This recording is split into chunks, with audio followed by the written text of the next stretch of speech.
Пред повеќе од 2000 години со остварувањето на многобројните пророштва на старозаветните пророци за раѓањето, животот, смртта и воскресението на нашиот Господ Исус Христос, стануваат нови моменти во историјата на човештвото, кои наполно ќе го изменат животот, сваќањата, верувањата, односно целокупното човечко битие. По Божја промисла како дел од својата света мисија на древната македонска земја доаѓа светиот апостол Павле, чие доаѓање во историјата е забележено како прво доаѓање на светите апостоли на европскиот континент. Делата на проповета што ја извршил светиот апостол Павле на овие простори, кои резултирале со масовно вцрквување на македонскиот народ, запишана во посланијата на светиот апостол Павле до Солуњаните. Божиот благослов на овие простори, преточен во љубовта на луѓето кон својот Бог, се забележува со појавата на многобројните пустиножители, светители, монаси, подвизници и други боголюбци. Тие низ многуте векови граделе параклиси, храмови и цели манастири, кои биле посветени на светителите. Од многобројните духовни оци појавени на овие простори, како први позначени ги забележуваме светите браќа Кирил и Методи, заедно со своите ученици свети Климент, свети Наум Охридски, свети Сава, Пораст и Ангелари, кои започнуваат писмената дејност преку формирање на првата старословенска азбука, глаголицата, и преписи на црковни списи на старословенски јазик.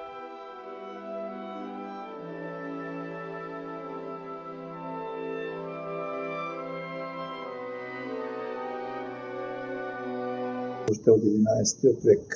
Јаким Осоговски, Гавресновски, Прокопчински и Јован Рилски, тоа се биле 4 браќа по верата кои се живееле во Чепорието. Големината на нивното животно дело, како и нивното значење меѓу народот, наедноставно може да се забележи со посета на велелепните манастирски комплекси кои ним им се посветени. Основањето на овие манастири го бележиме уште при самото живење на свидетелите, а нивниот материјален и духовен раст го забележуваме низ многуте столетија до ден денеш. Овие манастири несомнено представуваат најсилен доказ за низвршениот православен дух кој опстојувал.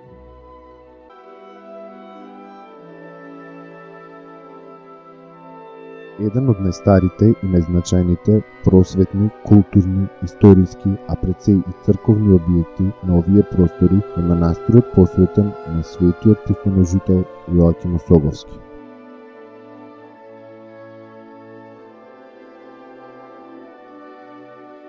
Единствени податоци со кои располага науката за животот, делото и периодот во кој живеел свети Јоаким Осоговски се црпат од неговото житие. За времето во кое живеел постојат повеќе претпоставки.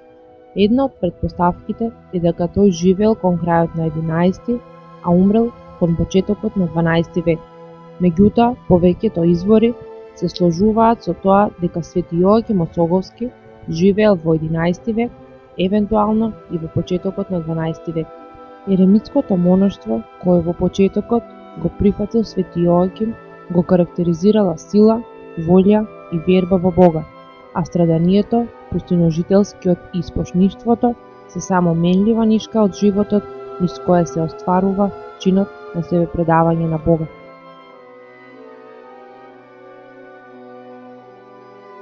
Овој наш свет и преподобен отец Јоаким се угледа на Игнатиј Богоносец, дојде во областите на планината Осоговска, имајќи во себе водител ангел Божи и се всели таму во единствениот Бог, и наполно се молеше да му се исполни желбата и да го добие саканото.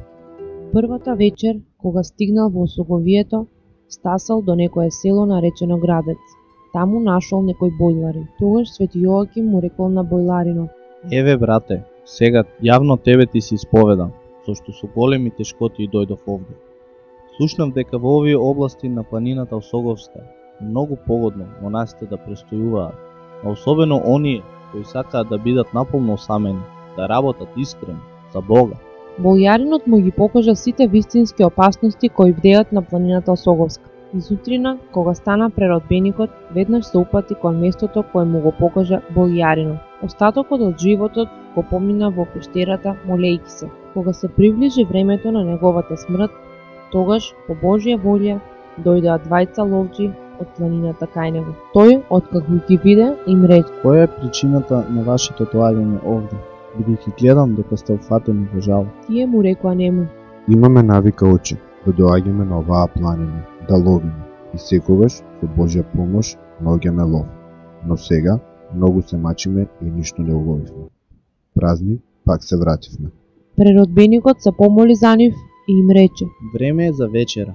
Бидете оваа ноќ овде, а потоа ќе ве пуштам во мир. Утредента им рече да го напуштат стариот пат и им покажа да излезат спротивно од светлата во осојната страна, да излезат на врвот од планината и оттаму да одат во својот дом.